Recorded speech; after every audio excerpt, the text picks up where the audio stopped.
Hello बच्चों, क्या हाल चाल, कैसे हैं आप लोग। तो एक बार फिर से स्वागत है आपका एक नए चैप्टर के साथ। और चैप्टर का नाम आपको दिख रहा होगा पैनल पे, रिप्रोडक्टिव हेल्थ। आइए समझते हैं। सबसे पहले बच्चा किसी भी चैप्टर के बारे में पढ़ने से पहले उसका नाम से ही उसके बारे में समझना पड़ेगा। अगर उसके नाम से हम लोग उसके बारे में समझते हैं तो चैप्टर हमारे लिए बहुत ही ज्यादा आसान हो जाता है। बात समझ में आया क्या?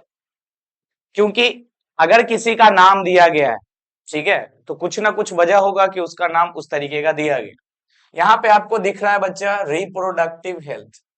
जैसे कि last lecture reproduction in humans हम लोग पढ़े, लेक्चर नंबर यानी कि चैप्टर नंबर 3 है, ठीक है ना। 12th का 3rd चैप्टर का नाम है ह्यूमन रिप्रोडक्शन। उस चैप्टर में आप किस चीज के बारे में पढ़े? ह्यूमन रिप्रोडक्शन कैसे करता है, ठीक है। तो बच्चा ह्यूमन रिप्रोडक्शन करता है सेक्सुअल रिप्रोडक्शन। हम लोग पहला चैप्टर जब रिप्रोडक्शन इन लिविंग ऑर्गेनिज्म पढ़ रहे थे तो वहां पे पढ़े थे कि रिप्रोडक्शन दो टाइप का होता है, सेक्सुअल भी होता है और एसेक्सुअल भी होता है। सेक्सुअल में दो लोग का इन्वॉल्वमेंट होता है, एक मेल का इन्वॉल्वमेंट होता है, दूसरा फीमेल का इन्वॉल्वमेंट होता है। तो ह्यूमंस कैसा है बच्चा? यूनिसेक्सुअल ऑर्गेनिज्म है, यानी कि मेल के पास मेल रिप्रोडक्टिव सिस्टम होगा, फीमेल के पास फीमेल रिप्रोडक्टिव सिस्टम होगा। मेल मेल गैमेट बनाएगा जिसको ह्यूमंस के अंदर स्पर्म बोलते हैं, फीमेल फीमेल गैमेट बनाएगी जिसको ह्यूमंस के अंदर ओवम बोलते हैं।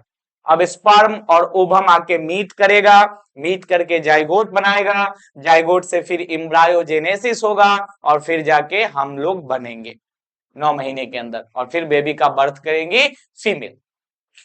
ये सारे बात हमने डिस्कस किया था चैप्टर नंबर 3 ह्यूमन रिप्रोडक्शन में, ठीक है। तो जब बच्चा अगर ह्यूमन रिप्रोडक्शन कर रहा है और ह्यूमंस रिप्रोडक्शन करने के लिए मेल और फीमेल का इन्वॉल्वमेंट रख रहा है, तो मेल के अंदर है मेल रिप्रोडक्टिव सिस्टम, फीमेल के अंदर है फीमेल रिप्रोडक्टिव सिस्टम। तो आपको ये पता होना चाहिए कि कोई भी ऑर्गन सिस्टम क्या है? मशीनरी है। जैसे बाइक में क्या क्या होता है? इंजन होता है, उसका पैनल होता है, उसका डिजिटल मीटर होता है। वैसे ही हमारे शरीर में अलग अलग ऑर्गन सिस्टम हमारे लिए मशीनरी है। कोई भी मशीनरी खराब होगा तो हमारे अंदर अगर कोई मशीनरी खराब होता है तो हम लोग बोलते हैं कि डिजीज हो गया, बीमार हो गया हम लोग। तो जैसे कि रिप्रोडक्शन के लिए रिप्रोडक्टिव सिस्टम है, मेल के अंदर मेल रिप्रोडक्टिव सिस्टम, फीमेल के अंदर फीमेल रिप्रोडक्टिव सिस्टम। तो मेल के अंदर अगर कोई दिक्कतें आएंगी उनके मेल रिप्रोडक्टिव सिस्टम में तो उससे क्या होगा? स्पर्म बनने की प्रक्रिया में हो सकती है दिक्कत आए, या स्पर्म बने तो अच्छा स्पर्म ना बने। सिमिलरली फीमेल के अंदर अगर कोई रिप्रोडक्टिव सिस्टम में दिक्कत आएगा तो होगा ओवम ही नहीं बनेगा। ओवम बना लेकिन वो ओवरी से ओविडक्ट तक नहीं पहुंचा, यूट्रस तक नहीं पहुंचा, इम्प्लांटेशन नहीं हो पाया, बहुत सारी दिक्कत है। बात समझ में आ रहा? तो जब मेल के अंदर मेल रिप्रोडक्टिव सिस्टम है, फीमेल के अंदर फीमेल रिप्रोडक्टिव सिस्टम है, तो इनके अंदर गड़बड़ी भी हो सकता है। तो गड़बड़ी ठीक कैसे किया जाएगा? अनवांटेड चाइल्ड कैसे रोका जाएगा? हमको अगर 2 बच्चे करने हैं तो 2 ही करेंगे, उससे ज्यादा नहीं करेंगे। कोई रिप्रोडक्टिव रिलेटेड बीमारी है उससे कैसे बचा जाएगा? और कैसे बीमारी होता है इनफर्टिलिटी, किसी किसी इंसान में बच्चा पैदा करने की क्षमता रुक जाती है, तो उसको कैसे ठीक किया जाएगा? इन सारी बातों को हम कहां पे पढ़ेंगे? रिप्रोडक्टिव हेल्थ के अंदर पढ़ेंगे। यानी रिप्रोडक्टिव सिस्टम से रिलेटेड जितनी भी बातें होती हैं और उनके इर्द गिर्द सोशल बातें भी, क्योंकि बच्चा ये एक ऐसा टॉपिक है जिसको खुल के कोई नहीं बात करता। मन ही मन सब जानता है लेकिन खुल के कोई बात नहीं करता है। 2 ही लोग आपसे बात करेंगे, एक तो है बुक, दूसरा है टीचर। ये जानना ऐसे भी बहुत जरूरी है क्योंकि ये एक ऐसा सिस्टम है जिसके थ्रू हमारा जनरेशन बढ़ रहा है। अगर इसमें गड़बड़ी मतलब जनरेशन दर जनरेशन में गड़बड़ी होगा, ठीक है ना, तो यहाँ पे सिर्फ हम लोग फिजिकल बातें नहीं करेंगे, मेंटल बातें भी करेंगे, इमोशनल बातें भी करेंगे एंड सोशल बातें भी करेंगे अबाउट द रिप्रोडक्टिव हेल्थ। चलिए स्टार्ट करते हैं इसी के साथ अपना चैप्टर। तो आज है लेक्चर नंबर 1। देखिए लेक्चर नंबर 1 में क्या है। लेक्चर नंबर 1 में बच्चा रिप्रोडक्टिव हेल्थ का डेफिनेशन बताया जाएगा कि व्हाट इज रिप्रोडक्टिव हेल्थ। बच्चा सबसे पहले आपको पता होना चाहिए कि हेल्थ होता क्या है। हम लोग डेली बोलते हैं कि हम लोग हेल्दी हैं या हेल्दी नहीं है। तो हेल्थ क्या है और डिजीज क्या है, सबसे पहले तो यही पता होना चाहिए। सर हेल्थ का हिंदी मीनिंग स्वास्थ्य होता है, हिंदी मीनिंग की बात नहीं हो रही है। हेल्थ का हिंदी मीनिंग स्वास्थ्य होता है और डिजीज का बीमारी, है ना। तो ये हिंदी मीनिंग से मतलब नहीं है, स्वास्थ्य और बीमारी बात की बात है। हेल्थ होता क्या है और डिजीज होता क्या है, सुनिए। आप सभी लोग जानते हैं, आप सभी 12th के बच्चे हैं तो 11th में पढ़ चुके होंगे कि हमारा जो हार्ट का बीट होता है यानी कि हार्ट रेट आप लोग सुने होंगे कि दिल का धड़कने का जो रेट होता है वो होता है 72 बीट पर मिनट, यानी कि 1 मिनट में कितनी बार धड़केगा हार्ट? 72 टाइम्स। बात समझ में आया? तो हार्ट जो नॉर्मल इंसान के होगा, सबके अंदर 72 नहीं होता, 70 से 75 होता है, ठीक है। और आगे और पढ़ोगे जाओगे नर्सिंग में तो वो पढ़ोगे 60 से लेके 100 तक नॉर्मल रेंज होता है। किसी के अंदर 60 बार धड़केगा, किसी के अंदर 61 बार, किसी के अंदर 62 बार, वैसे ही 100 तक, 60 से लेके 100 तक रेंज है। उसके बीच में किसी का दिल का धड़कने का रेट है तो वो नॉर्मल इंसान है। चलिए हम 72 मान के चलते हैं। अब मान लीजिए कि नॉर्मल इंसान के अंदर, ये नॉर्मल इंसान के अंदर है, ठीक है। अब नॉर्मल इंसान के अंदर हार्ट का जो धड़कने का रेट है वो है बच्चा 70 से 75 टाइम्स। अगर किसी एक ऑर्गेनिज्म है, चलो ये एक ऑर्गेनिज्म है, इसके अंदर जो हार्ट का धड़कने का रेट हो गया वो हो गया 40 बीट पर मिनट, तो होना कितना चाहिए था? 70 से 75 या 72, यानी 70 से 75 के बीच में होना चाहिए था। 72 हो, 71 हो, 69 हो, चलेगा नॉर्मल। लेकिन अचानक से इस इंसान के अंदर हमको कितने देखने को मिला? 40 बीट पर मिनट। तो होना चाहिए कितना? 72। दिखने को कितना मिल रहा है? 40। तो ये हेल्दी कंडीशन नहीं है, यानी कि कुछ ना कुछ गड़बड़ी हुआ है उसके हार्ट के अंदर, जिसके वजह से उसका हार्ट 72 बार ना धड़क के क्या होगा? 40 बार ही धड़केगा। अब 40 बार धड़केगा तो क्या क्या दिक्कत हो जाएंगे? बच्चा, हार्ट का काम है ब्लड को पंप करना। अब हार्ट जितना ज्यादा, अगर हमारे बॉडी को 72 बार ही क्यों धड़क रहा है? क्योंकि हमारे बॉडी के अंदर जो नेसेसिटी है, जो रिक्वायरमेंट है ब्लड का, वो 72 बार में पूरा हो जाता है। अब 40 बार ही धड़केगा तो हार्ट जो है हमारा कम ब्लड को पंप करेगा। हमारे बॉडी के पास, बॉडी के हर एक सेल के पास कम ब्लड जाएगा। अब कम ब्लड जाएगा तो ऑक्सीजन कम जाएगा, ऑक्सीजन कम जाएगा, खाना कम जाएगा, वेस्ट मटेरियल ज्यादा एक्यूमुलेट होगा, दिक्कत ही दिक्कत है। वो सारे कंडीशन क्या करेंगे? पूरे बॉडी के सेल को अफेक्ट करेगा। बात समझ में आया? तो एक नॉर्मल रेंज होता है हमारे बॉडी में हर एक ऑर्गन का काम करने का, अगर उस नॉर्मल रेंज से वो डेविएट करेगा तो हम लोग उसको बोलते हैं कि हेल्दी नहीं है, या उसको हम लोग बोलेंगे डिजीज कंडीशन। बात समझे? तो अगर कोई इंसान अपने नॉर्मल रेंज में काम कर रहा है तो वो हेल्दी है, अगर उस नॉर्मल रेंज में काम नहीं कर रहा है इसका मतलब वो डिजीज्ड है। दिस इज द एग्जांपल, ये एक बेहतरीन एग्जांपल है। हार्ट रेट का जो नॉर्मल रेंज होता है बच्चा वो होता है आपका 70 से 72 या 70 से 75। अगर 70 से 75 के अलावा 40 हो जाए या 100 हो जाए, इसका मतलब है हार्ट के अंदर कुछ ना कुछ तो माल फंक्शनिंग है, कुछ ना कुछ तो गड़बड़ी है, जिसकी वजह से जो बीट आना था उससे बहुत ही अलग आया है। उसी कंडीशन को हम लोग डिजीज कंडीशन बोलेंगे। यानी हेल्थ एंड डिजीज दोनों अपोजिट है। हेल्थ मतलब जब आप नॉर्मली वर्क कर रहे हैं, और जब नॉर्मली वर्क नहीं कर रहा है आपके अंदर का कोई सिस्टम, तब हम लोग बोलते हैं कि डिजीज कंडीशन है। तो यही हो गया आपका हेल्थ का मतलब। तो ये हम सिर्फ हेल्थ बताएं। अभी अभी इसके आगे एक और चीज लगा हुआ है, रिप्रोडक्टिव हेल्थ। तो रिप्रोडक्शन से रिलेटेड, यानी कि ये तो हम हार्ट के बारे में बताएं, यानी कार्डियोवास्कुलर सिस्टम है ना, कार्डियोवास्कुलर सिस्टम के बारे में बताएं। लेकिन यहाँ रिप्रोडक्टिव सिस्टम के बारे में हेल्थ का डेफिनेशन पूछा जा रहा है कि अगर रिप्रोडक्शन से रिलेटेड, जैसे कि reproductive system, male reproductive system, female reproductive system, तो मेल रिप्रोडक्टिव सिस्टम के किसी ऑर्गन में दिक्कत आ जाए, मान लीजिए पेनिस में दिक्कत आ जाए, या स्क्रोटम में दिक्कत आ जाए, या टेस्टिस में दिक्कत आ जाए, तो स्पर्म फॉर्मेशन में दिक्कत होगा। सिमिलरली फीमेल के अंदर ओवरी में दिक्कत आ जाए, यूट्रस में दिक्कत आ जाए, सर्विक्स में दिक्कत आ जाए, तो वो उसका फीमेल रिप्रोडक्टिव पार्ट खराब हो गया। तो जिस ऑर्गन में उसका पार्ट, जिस सिस्टम का ऑर्गन खराब होगा, उसी को हम लोग रिप्रोडक्टिव हेल्थ बोलेंगे। तो यहाँ किसका खराब हो रहा है? रिप्रोडक्शन से, यानी उसके अच्छाई के बारे में या खराब होगा उसके बारे में पढ़ने जा रहे हैं। इसलिए हम लोग यहाँ पे चैप्टर का नाम रखा है रिप्रोडक्टिव हेल्थ, यानी कि हेल्थ यहाँ पे किसके टर्म में लेना है? रिप्रोडक्शन सिस्टम के टर्म में लेना है। चलिए सबसे पहले हम लोग डेफिनेशन पढ़ेंगे कि रिप्रोडक्टिव हेल्थ का डेफिनेशन क्या होता है। बच्चा, एक ऑर्गेनाइजेशन होता है, संस्था होता है WHO, ठीक है। WHO का फुल फॉर्म होता है बच्चा वर्ल्ड हेल्थ ऑर्गेनाइजेशन। सभी ने कभी ना कभी सुना होगा, और कोरोना टाइम पे खूब सुना होगा कि WHO आज ये बोला, WHO कल वो बोला। वर्ल्ड हेल्थ ऑर्गेनाइजेशन, आप सभी लोग जानते हैं कि हर एक काम के लिए एक हेड ऑफिस होता है, है ना, एक मुख्य प्रणाली होता है, एक हेड ऑफिस होता है, कमिटी होता है। तो हेल्थ से रिलेटेड जितने भी इश्यूज है, हेल्थ के बारे में कुछ भी इशू है, कुछ भी टैकल करना है, कुछ भी डिसीजन लेना है, तो दुनिया में एक संस्थान बनाया गया है जिस संस्थान का नाम है WHO। WHO का फुल फॉर्म क्या है बच्चा? World health organisation.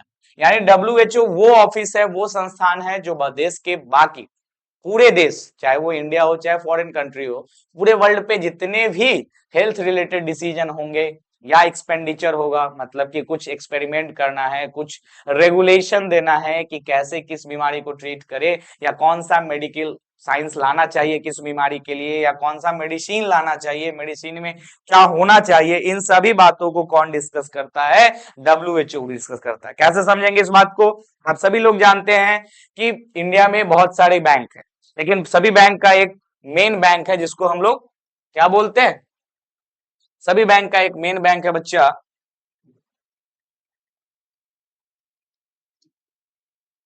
Second page,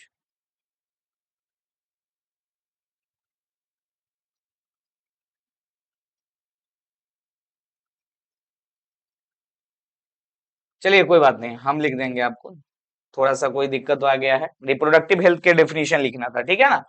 चलिए, तो हम बता रहे थे कि जैसे बहुत सारे बैंक है, बहुत सारे बैंक है, लेकिन सभी बैंक का एक मुख्य बैंक है जो उसको रेगुलेट करता है, सभी बैंक को बताता है कि कैसे काम करना है, जिसका नाम है RBI। RBI के गाइडलाइन पे सभी बैंक काम करते हैं। वैसे ही हर एक देश में अपना अपना हेल्थ ऑर्गेनाइजेशन है, लेकिन सभी हेल्थ ऑर्गेनाइजेशन का एक मुख्य हेल्थ ऑर्गेनाइजेशन है जिसको WHO बोला। अब रिप्रोडक्टिव हेल्थ का डेफिनेशन, तो यहाँ पे लिखेंगे बच्चा, डेफिनेशन ऑफ रिप्रोडक्टिव हेल्थ, और किसके according? According to WHO। WHO के अकॉर्डिंग। आया बात समझ में? तो ये जो हम डेफिनेशन लिखने जा रहे हैं वो हम अपने मन से नहीं बोल रहे हैं, WHO ये बात को लिखता है। देखिए क्या लिखता है WHO। WHO लिख रहा है कि reproductive health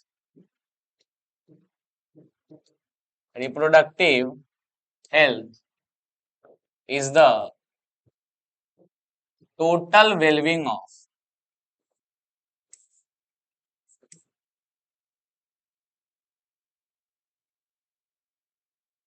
total wellbeing of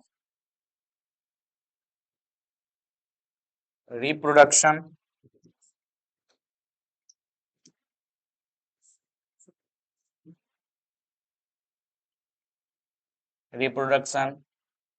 physically, mentally, mentally के जगह इमोशनली लिख देते हैं, फिजिकली, इमोशनली एंड सोशल। तो सर अभी आप बता रहे थे कि रिप्रोडक्टिव हेल्थ का मतलब होता है कि रिप्रोडक्टिव सिस्टम का अच्छा होना, जैसे कि मेल के अंदर मेल रिप्रोडक्टिव सिस्टम का अच्छा होना, फीमेल के अंदर फीमेल रिप्रोडक्टिव सिस्टम का अच्छा होना। लेकिन तो वो तो सर फिजिकल के अंदर आ गया ना, वो तो फिजिकल के अंदर आ गया, क्योंकि मेल रिप्रोडक्टिव सिस्टम और फीमेल रिप्रोडक्टिव फिजिकल है, फिजिक है हमारे बॉडी में है, तो फिजिकल आ गया। ये इमोशनल और सोशल कैसे आ गया? ये इमोशनल और सोशल WHO क्यों लिख रहा है? WHO बच्चा समझदार है ना, वो वर्ल्ड का ऑर्गेनाइजेशन है, तो वो बस इस बात को नहीं लिखा है कि आप अगर शरीर से स्वस्थ है तो आप स्वस्थ है, नहीं, आप इमोशनली भी हेल्दी होने चाहिए और आप सोशली भी हेल्दी होने चाहिए। आइए इसके एग्जाम्पल पढ़ते हैं, और ये तीन कीवर्ड जो हम अंडरलाइन किए हैं वो डेफिनेशन में दिखेगा तभी वो डेफिनेशन सही होगा, अदरवाइज वो डेफिनेशन गलत हो जाएगा। बच्चा फिजिकली तो आप सभी लोग जानते हैं, जब तक अगर हमारा पैर सीधा चल रहा है हम लोग सीधे चलेंगे, कोई दिक्कत नहीं, लेकिन पैर में हड्डी टूट गया तो वो हम लोग फिजिकली हैंडीकैप्ड हो गए, फिजिकली खराब हो गए, उसको हम लोग तो डिजीज बोलेंगे ही। लेकिन सर ये इमोशनली एंड सोशली कैसे? देख, अब इमोशनली आप सभी लोग जानते हैं, सभी बच्चे पढ़ते हैं, पढ़ने के समय में स्ट्रेस बहुत होता है। अब स्ट्रेस बहुत हो रहा है, अगर उस स्ट्रेस को आपके टीचर या आपके दोस्त या आपके बैचमेट या आपके बड़े भाई बहन या आपके पेरेंट्स सपोर्ट करे कि कोई बात नहीं है बच्चे पढ़ो, होगा तो होगा, नहीं होगा नहीं होगा, होगा मेहनत करने से ही होता है। तो इन सारी बातों से आपका इमोशनल बूस्टअप मिलता है। लेकिन अगर ऐसा हो कि आपने एग्जाम दिया और आप कुछ मार्क के वजह से चूक गए, है ना, तो जब आप कुछ मार्क के वजह से चूकते हैं तो आपके पेरेंट्स आपको सपोर्ट ना करके आपको अपोज करने लगते हैं, सब आपकी मजाक उड़ाने लगती है, सब आपको हंसी उड़ाने लगता है, तो आप कहीं ना कहीं इमोशनली उस बात को दिल पे ले लेते हैं। अब उसके वजह से क्या होता है कि आप इमोशनली जैसे ही उस बात को लीजिएगा, आप सोशली साइड हो जाइएगा, है ना, आप अपने आप को अब ज्यादातर के लोगों के बीच में नहीं रखिएगा, आप चाहिएगा हम जितना साइड होके रहें उतना अच्छा होगा। इसके वजह से क्या हुआ, आपका सोशल आइसोलेशन हो गया, आप समाज से कट चुके हैं, आप लगातार निगेटिविटी सोचेंगे, निगेटिविटी सोचेंगे तो आप इमोशनली डैमेज होंगे, और इमोशनली डैमेज होंगे, मेंटल हेल्थ आपका खराब होगा, मेंटल हेल्थ खराब होगा यानी कि आपको डिप्रेशन आएगा, एंजाइटी आएगा, बिन बात का गुस्सा आएगा, और अगर मेंटल हेल्थ खराब होगा तो आपका फिजिकल हेल्थ भी खराब हो जाएगा। तो इन सारी बातों को इसीलिए WHO लिख रहा है कि हेल्दी आप तभी रह पाइएगा जब आप फिजिकली फिट के साथ साथ इमोशनली और सोशली फिट भी रहें।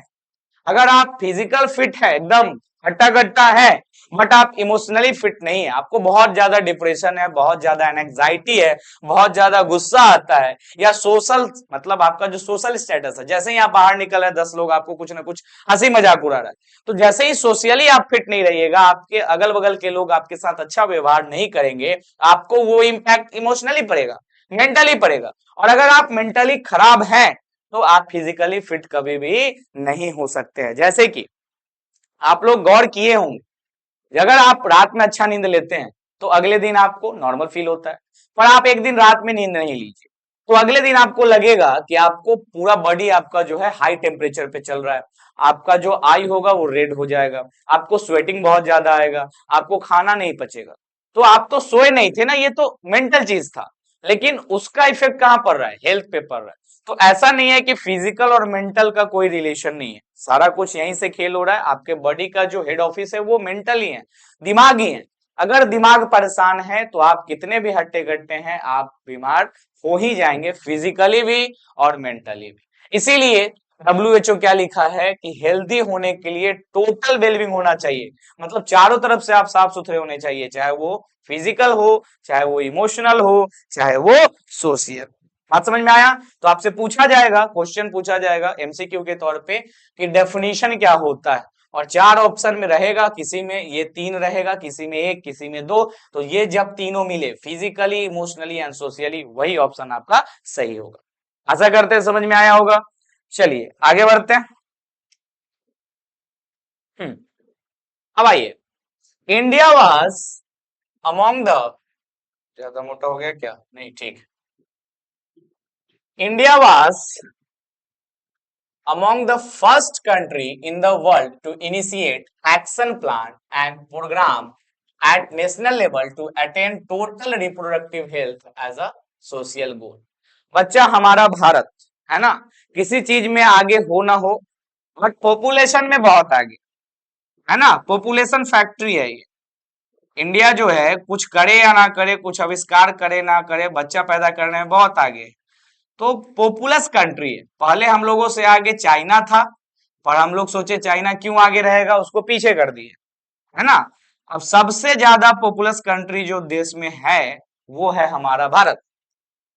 तो इंडिया जब आजाद हुआ 1947 के आसपास, आसपास क्या, आजाद तो 1947 में ही हुआ था, ठीक है।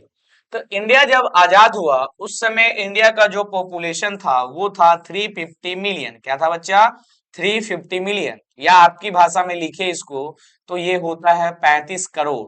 क्या होता है, 35 करोड़।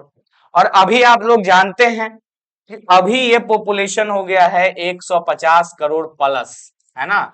ये 150 करोड़ बोलना सही नहीं है, अगर ठीक से सेंसस किया जाएगा भारत में तो 175-80 करोड़ मिलेगा, है ना। भारत में तो कोई काम ठीक से होता नहीं है।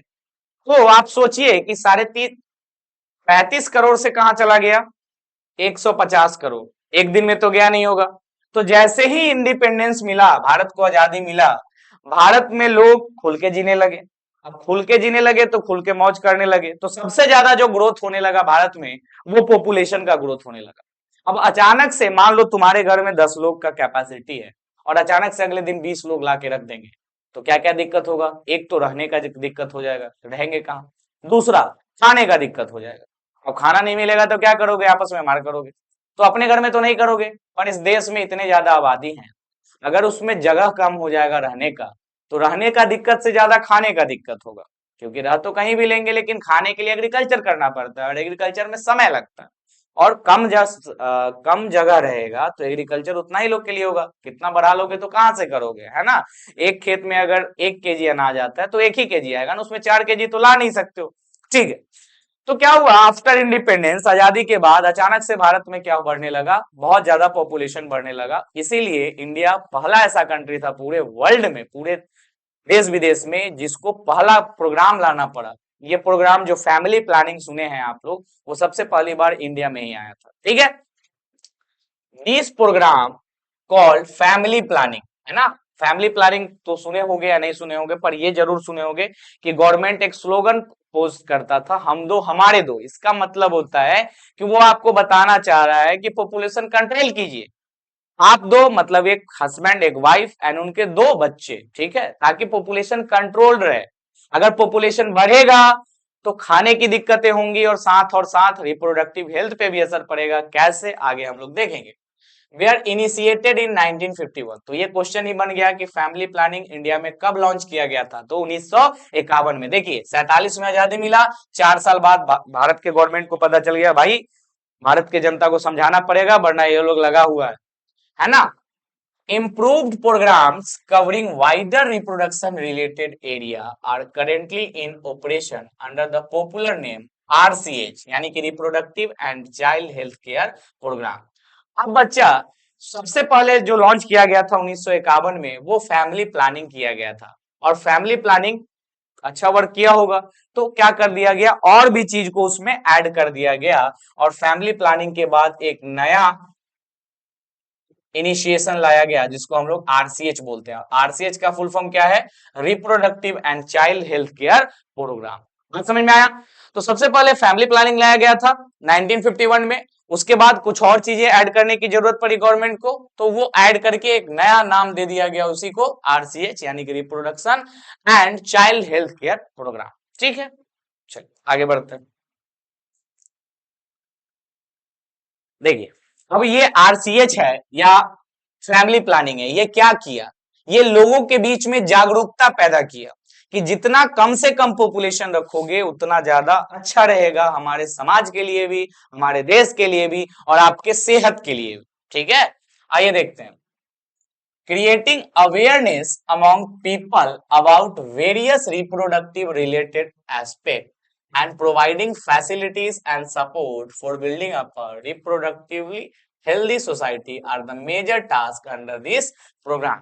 यानी ये जो फैमिली प्लानिंग था या आरसीएच था, उसका मोटो क्या था, उसका एम क्या था? उसका एम था कि जितना भी पॉपुलेशन है भारत में, सबको ये समझाया जाए कि रिप्रोडक्शन से रिलेटेड क्या क्या दिक्कतें हो सकती हैं और पॉपुलेशन बढ़ने से क्या क्या दिक्कत हो सकती हैं, और उनके लिए पॉपुलेशन कंट्रोल करने के लिए मेथड और जो चीजें चाहिए उसको भी प्रोवाइड कराना था लोग तक। यही इनका मेन एम था शुरुआत में। और अभी भी बच्चे, जब आप जाओगे मेडिकल कॉलेज जाओगे या सरकारी अस्पताल जाओगे, सदर अस्पताल जाओगे, तो वहां पे जो है वो कॉन्डम जो है फ्री में दिया जाता है, वो इसी के अंदर आता है। ठीक है, वो इसी प्रोग्राम के अंदर आता है, आरसीएच के अंदर ही आता है, क्योंकि गवर्नमेंट, आप फ्री में कोई चीज दोगे तो भारत का लोग लेगा ही लेगा।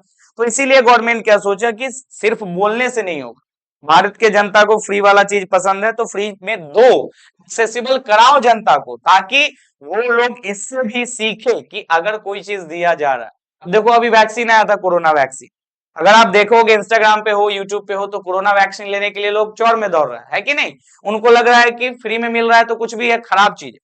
तो यहाँ तो ऐसा है कि फ्री में देने पे भी लोग नहीं लेते हैं, तो गवर्नमेंट को तो कंट्रोल करना था। तो ये सारी एस्पेक्ट, ये सारी एम लेके गवर्नमेंट उतरा मैदान में, जिसको हम लोग फैमिली प्लानिंग या आरसीएच बोलते हैं। चलिए आगे आते हैं। With the help of audio, visual and print media, government agencies have taken various steps to create awareness among the people about the reproduction related aspect. अब आप जानते हैं किसी भी चीज को प्रचार प्रसार करना है तो चाहे वो प्राइवेट कंपनी हो चाहे वो गवर्नमेंट कंपनी हो, किस चीज का यूज करता है? मीडिया का यूज करता है। चाहे वो टेलीविजन के थ्रू करे, चाहे पेपर के थ्रू करे, चाहे मैगजीन के थ्रू करे, या चाहे होर्डिंग लगवा के करे। तो गवर्नमेंट लोगों को जागरूक करने के लिए अबाउट रिप्रोडक्शन इन सारी चीजों का हेल्प लिया, मीडिया का हेल्प लिया टू अवेयर पीपल को अवेयर किया किसके बारे में? आरसीएच के बारे में और रिप्रोडक्शन से रिलेटेड होने वाली प्रॉब्लम्स के बारे में। Parents, other close relative, teacher, and friends also have a major role in dissemination of the above information. यानी आपके गार्जियन का भी ये जिम्मेदारी है, आपके रिलेटिव्स का भी जिम्मेदारी है, आपके टीचर्स का जिम्मेदारी है और आपके फ्रेंड्स की जिम्मेदारी है कि इन सभी बातों को आपस में डिस्कस करके एक हेल्दी सोसाइटी बनाया जाए ताकि वहां पे रिप्रोडक्शन से रिलेटेड दिक्कतें नहीं होनी चाहिए।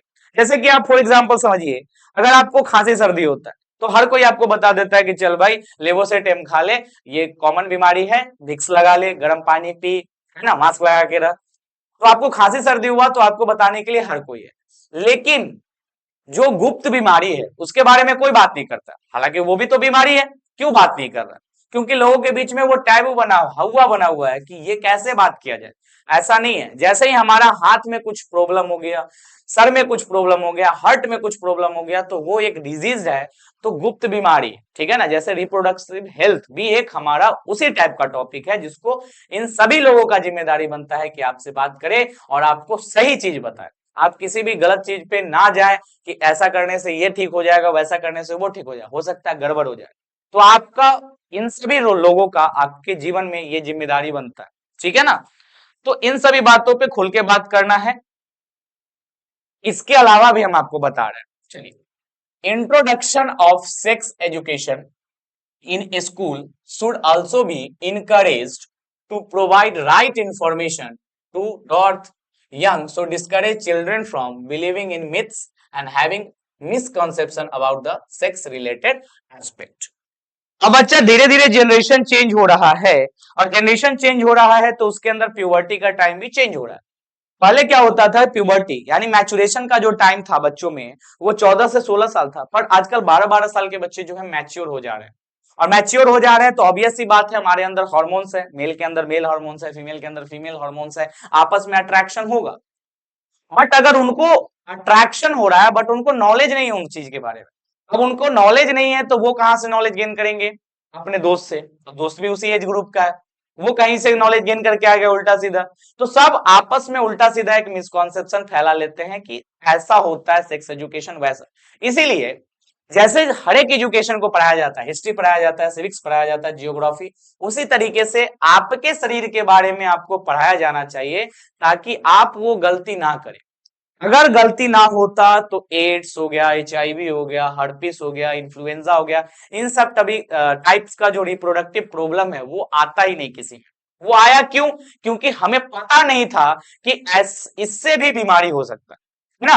अब मान लीजिए कोई 14 साल 16 साल का बच्चा बच्ची है, अगर उनको अट्रैक्शन होता है, वो एक कपल है, कपल बनते हैं, तो ऑब्वियस सी बात है उनके बीच में कॉपुलेशन होगा, उनको पता नहीं होगा प्रोटेक्टेड कॉपुलेशन के बारे में, तो वो अनवांटेड प्रेग्नेंट हो जाएंगे।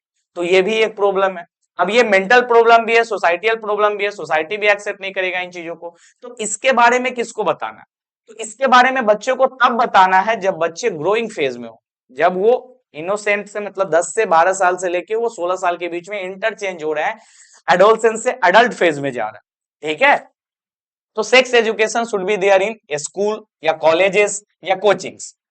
Proper information about reproductive organs, adolescence and related changes, safe and hygiene sexual practices, sexually transmitted infection like AIDS would help people, especially those in the adolescent age group, to lead a reproductively healthy life. Obvious सी बात है ना भाई, अगर आप कोई चीज देखते हो, नया कोई चीज सीखते हो, तो उसके लिए क्रेजी होते हो, पागल होते हो। तो जब आप उस चीज के लिए पागल हो, उसी समय आपको उसके लाभ और हानि के बारे में बता दिया जाए, तो आप कितना भी मूर्ख होगे, थोड़ा ना थोड़ा जरूर सचेत होकर चलोगे। और इससे क्या होगा, हमारे देश में रिप्रोडक्शन से रिलेटेड जितनी भी बीमारी है, लाइक एचआईवी हो गया, हर्पिस हो गया, या बहुत सारी बीमारी हैं, आगे हम लोग पढ़ेंगे, उनसे आप बचेंगे। अगर नहीं बचेंगे तो आपको इसी स्मॉल एज ग्रुप में 14 साल में, 16 साल में, 20 साल में ये बीमारी होंगी, और बीमारी होंगी तो आप ऐसा बीमारी है कि इसका कोई इलाज नहीं है, आपको डेथ हो जाएगा, और डेथ होगा तो हमारा सोसाइटी कहीं ना कहीं अफेक्ट हो रहा है। बात समझ में आया? तो इन सभी चीजों के बारे में यूथ को ज्यादा बताना चाहिए। यानी एज ग्रुप कहां से कहां, 14 साल से लेके 20 साल के एज ग्रुप वाले बच्चे को ये ज्यादा चीजें बतानी जानी चाहिए, चाहे वो स्कूल हो, चाहे वो कॉलेज हो, चाहे वो कोचिंग्स हो, चाहे वो सोसाइटी हो, चाहे वो आपके फ्रेंड्स हो, चाहे वो आपके रिलेटिव्स हो, चाहे पेरेंट्स हो, चाहे टीचर्स हो। इन सभी का ये कर्तव्य बनता है कि इन सभी बातों को आप तक सही सही माध्यम से और सही सही सटीक बातें आप तक पहुंचाया जा सके, ताकि आपका रिप्रोडक्टिव लाइफ हेल्दी हो, घर में जाके आपको कोई दिक्कत नहीं हो। कैसे दिक्कत होता है बताते हैं आपको। आप लोग जानते हैं कि अभी से 20 साल, 25 साल, 50 साल पहले बाल विवाह होता था, पता होगा आप लोग को, बाल विवाह होता था। अब यानी कि कम उम्र में शादी हो जाता था, है ना। अब कम उम्र में शादी हो गया, मान लीजिए 4 साल में हो गया, 6 साल में हो गया। अब 6 साल 4 साल में शादी होगा तो मान लीजिए उस लड़का तो बहुत बड़ा होता था, आपको पता है, आपके मम्मी और पापा के बीच में भी एज गैप देखिएगा तो 10-10 साल, 15-15 साल पहले के लोगों में एज गैप होता था। यानी कि मेल रहता था कितना साल का, 30 साल का, और फीमेल रहती थी मात्र 15 साल का। बात समझ रहे हो, इतना इतना ज्यादा एज गैप। अब उससे क्या होगा कि मेल तो मैच्योर है, मेल तो 30 साल का हो चुका है, बट फीमेल हमारी कितनी साल की है, मान लीजिए मेल है 30 का और फीमेल है 15 की। तो मेल तो 30 है, मेल तो मैच्योर है, उसका रिप्रोडक्टिव ऑर्गन मैच्योर हो गया, बट जो फीमेल है उसका रिप्रोडक्टिव ऑर्गन अभी मैच्योर नहीं हुआ है, अभी बना ही है। अब कोई चीज अगर बनेगा, मान लो कि अगर छत अभी बना है और उस पे जाके रोलर चढ़ा दोगे तो छत क्या होगा, टूट जाएगा ना। तो जो ऑर्गन सिस्टम अभी नया नया बना है, मैच्योर नहीं हुआ है, पका नहीं है ठीक से, तो उसको पकने देने का, मैच्योर होने देने का समय देना पड़ता है। अगर नए नए में उस पर ओवरलोडिंग कर दोगे उस तो क्या होगा, उसमें दिक्कतें आ सकती है, वो बीमार हो सकती है। जिसके वजह से क्या होता था पहले, अभी नहीं, पहले क्या होता था कि कम उम्र में जो लेडी थी वो प्रेग्नेंट हो जाती थी, 13 साल, 14 साल, 15 साल में। तो जनरली क्या होता था कि वो बच्चा देते समय तक उनका जो बर्थ कैनाल था वो उतना डेवलप नहीं हो पाता था, जिसके वजह से या तो बच्चा उनके गर्भ में मर जाता है, या बच्चा देते समय मर जाता है, या बच्चा देते समय माँ और बच्चा दोनों मर जाती थी। ऐसा केस नॉर्मली पहले होता था, और लोग ब्लेम करते थे कि मेडिकल साइंस डेवलप नहीं। मेडिकल साइंस डेवलप्ड है, हम गलत कर रहे हैं। हम बहुत इनिशियल कंडीशन में क्या कर दे रहे हैं, फीमेल को प्रेग्नेंट कर देना है।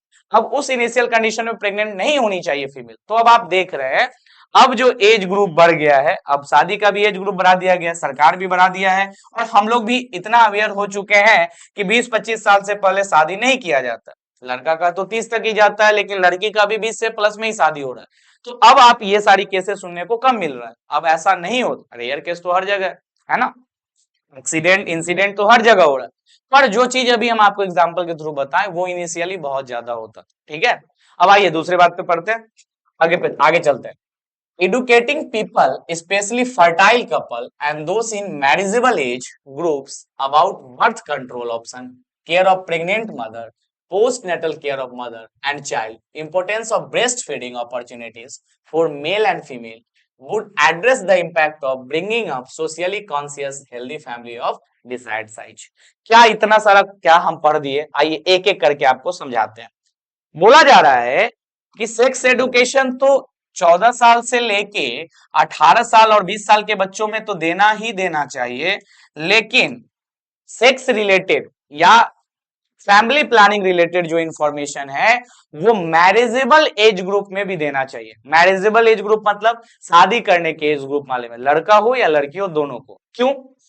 अगर दोगे, अगर उनको इंफॉर्मेशन दोगे, आप लोग ये गौर करते हैं कि जैसे ही शादी होता है, जैसे ही शादी हुआ उनके 1 ईयर के अंदर एक पहला बच्चा आया, ठीक है, पहला बच्चा आया, पहला चाइल्ड, और मान लीजिए अगले साल 2 साल के ही अंदर दूसरा चाइल्ड आ गया। अब इससे बड़ा ब्लंडर कुछ नहीं है बच्चा, बात समझे। ये आप अक्सर देखते हैं, ये ऐसे हम इसलिए आपको समझा रहे हैं ताकि आपको समझ में भी आए और आप ये देख चुके हैं तो आप फील करोगे। किसी मेल और फीमेल का शादी हुआ और उन दोनों के बीच में पहले ही 1 साल के अंदर एक बच्चा आया, नॉर्मल है, कोई बात नहीं, हो सकता। लेकिन दिक्कत कहां हो गया, बस 1 साल के अंतराल में उनके पास दूसरा बच्चा भी आ गया। अब आप सोचिए कि पहला बच्चा अभी 1 साल का हुआ, पहला बच्चा 1 साल का हुआ है, तो एक तो फीमेल अभी जस्ट प्रेग्नेंट थी, बच्चा को डिलीवर की है, तो उनके अंदर जो फीमेल रिप्रोडक्टिव सिस्टम है अभी वो वापस से मैच्योर नहीं हुआ है दूसरे बच्चे को कंसीव करने के लिए। दूसरा केस, अभी जो बच्चा 1 साल का है वो टोटली डिपेंडेंट है मदर के मिल्क पे। अब जब मदर के मिल्क पे टोटली डिपेंडेंट है, तो अगर 1 ही साल बाद मदर फिर से प्रेग्नेंट हो जाती है, तो मतलब बच्चा जन्म लिया, उसके 3-4 बाद महीना बाद फीमेल फिर से प्रेग्नेंट हो गई, फीमेल प्रेग्नेंट हो गई मतलब फीमेल में लैक्टेशन यानी मिल्क फॉर्मेशन नहीं हो रहा है, तो बच्चा को कहां शिफ्ट करोगे? मदर मिल्क से शिफ्ट करना पड़ेगा काउ मिल्क पे, है ना।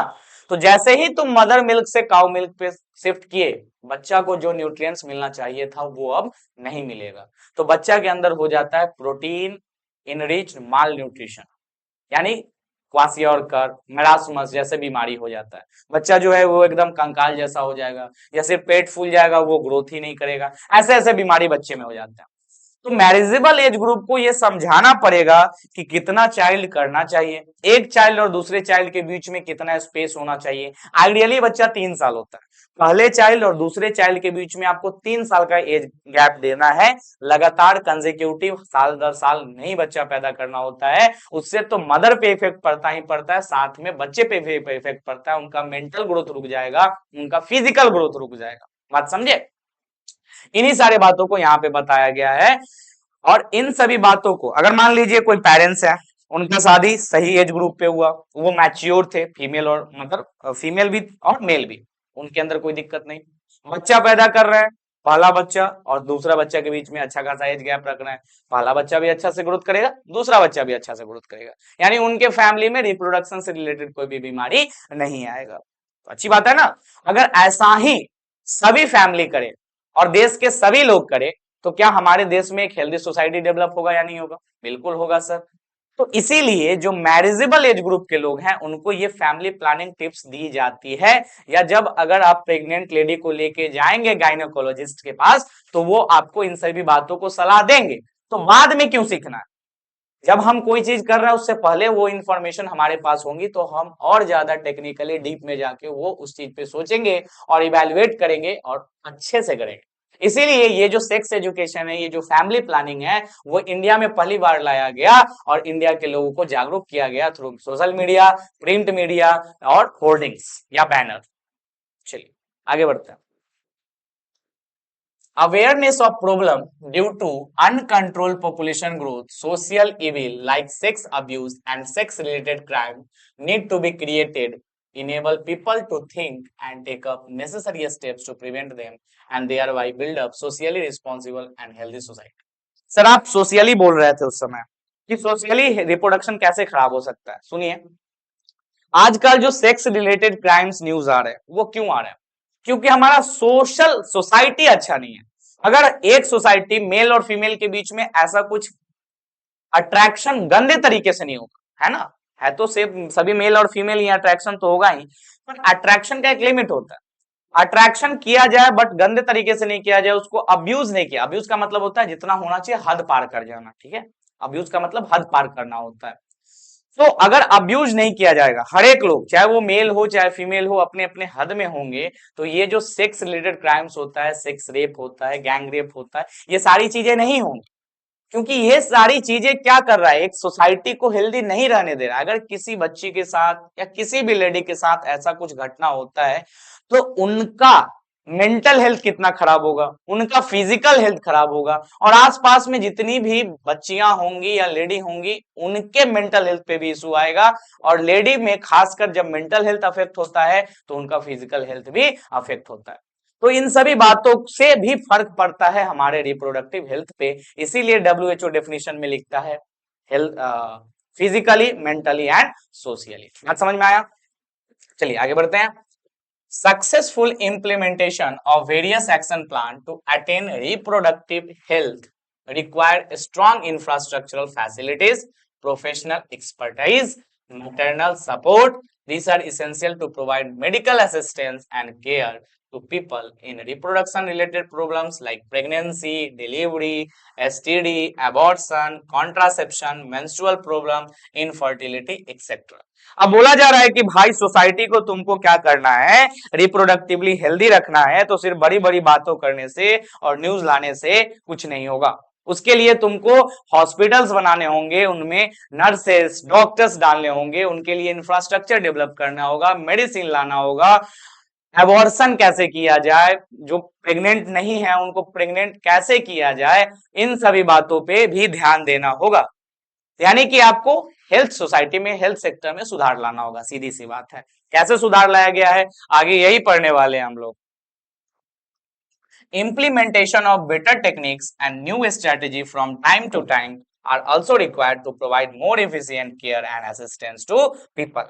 आप सभी लोग जानते हैं कि पहले जो इनफर्टाइल कपल थे, यानी कि जो बच्चा पैदा नहीं कर सकते थे, वो नहीं ही कर पाते थे, पर अब आप जानते हैं आईवीएफ सेंटर होता है ना, in vitro fertilisation, test tube baby, यानी कि जो पेरेंट्स, जो कपल्स फर्टाइल नहीं है, उनके उनके भी बच्चे हो सकते हैं आईवीएफ सेंटर में। बात समझ में आ रहा है? तो ये क्या हुआ, ये टेक्निक डेवलप किया गया, न्यू टेक्निक्स का बनना हुआ, और new techniques, new infrastructure, new development medical science में आएगा तो इन सभी प्रॉब्लम को टैकल किया जाएगा। चलिए आगे बढ़ते हैं।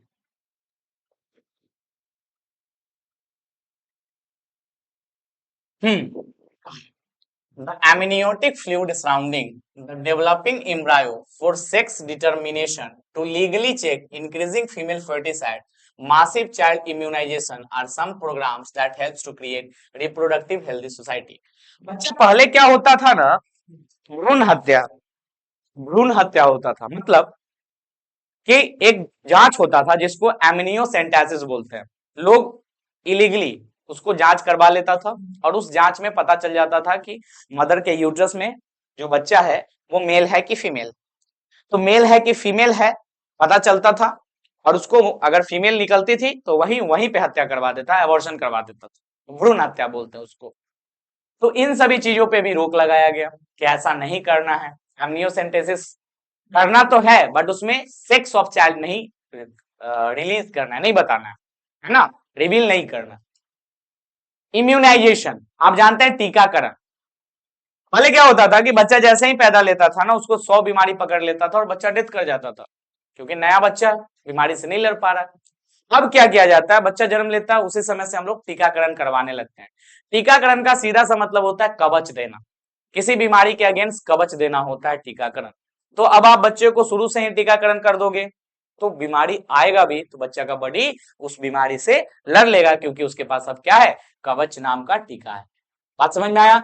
तो ये सारी चीजें भी लाई गई to improve the reproductive health of the society. आया बात समझ में? क्या बहुत बढ़िया। In amniocentesis, some of the amniotic fluid of the developing fetus is taken to analyze the fetal cell and dissolve substance.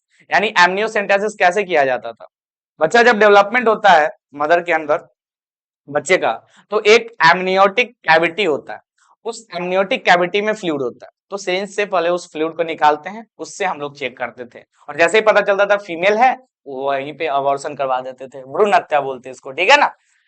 ये सब बैन किया गया। अगला, this procedure is used to test for the presence of certain genetic disorder such as Down syndrome, hemophilia, sickle cell anemia, determine the survivability of the fetus.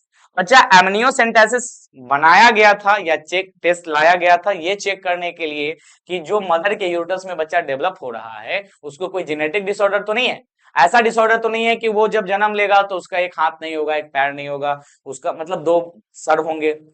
ऐसे बीमारी को जानने के लिए ये एमनियोसेंटेसिस लाया गया था, लेकिन लोग इसका अब्यूज करने लगा, ओवर यूज करने लगा, किस चीज में, सेक्स जानने के लिए, बच्चा का सेक्स जानने के लिए कि बच्चा मेल है कि फीमेल, और जैसे ही फीमेल पता लगता था फीटिसाइड कर दिया जाता था, इसीलिए इसको बैन किया गया। Research on various reproduction related areas are encouraged and supported by governmental and non governmental agency to find out new methods to improve upon the existing one, like for example Saheli, a new oral contraceptive for female was developed by CDRI यानी central drug research institute Lucknow. अब बच्चा reproduction से related चीजें के बारे में, चाहे वो गवर्नमेंटल एजेंसी हो चाहे वो एनजीओ हो, नॉन गवर्नमेंटल एजेंसी, लग गए और नया नया मेथड याद करने लगे, चाहे वो कॉन्ट्रासेप्शन का मेथड हो, चाहे वो फर्टिलिटी प्रोवाइड करने का मेथड हो। कॉन्ट्रासेप्शन का एक बेस्ट एग्जांपल है सहेली, जो अभी डेवलप किया गया है। सहेली एक बच्चा कॉन्ट्रासेप्टिव पिल है, लेडीज के लिए पिल आता है, 21 दिन पे खाना पड़ता है एक बार, ठीक है। ये कहाँ डेवलप किया गया था? लखनऊ में, सेंट्रल ड्रग रिसर्च इंस्टीट्यूट में। तो ये सारे किसके लिए? ये सारे आरसीएच के अंदर आ रहे हैं, यानी फैमिली प्लानिंग जो बाद में चल के आरसीएच बना, उसके अंदर ये, उसके अंतर्गत इन सारे कामों को किया गया to aware Indian people about the reproductive health. Better awareness about sex related matters increase number of medically assisted deliveries and better postnatal care, leading to decreased maternal and infant mortality rate. इन सभी चीजों के बारे में जब information हुआ, तो जो mother का डेथ के, जैसे ही प्रेग्नेंट होती थी लेडी और प्रेगनेंसी के दौरान डेथ हो जाता था या बच्चा का डेथ हो जाता था, उन सभी चीजों में, उन सभी दर में क्या आया? कमी आया, ठीक है।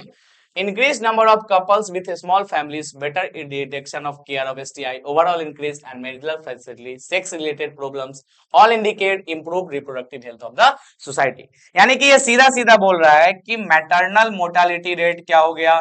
कम हो गया। इन्फेंट मोर्टालिटी रेट क्या हो गया? कम हो गया। आजकल सभी फैमिली में आप देखते हैं एक बच्चा एक बच्ची होती है और एक मदर एक फादर होते हैं। ऐसे छोटे छोटे फैमिली बनने लगे, उनके अंदर एसटीडी कम होने लगे, यानी सेक्सुअली ट्रांसमिटेड डिजीज कम हो गए।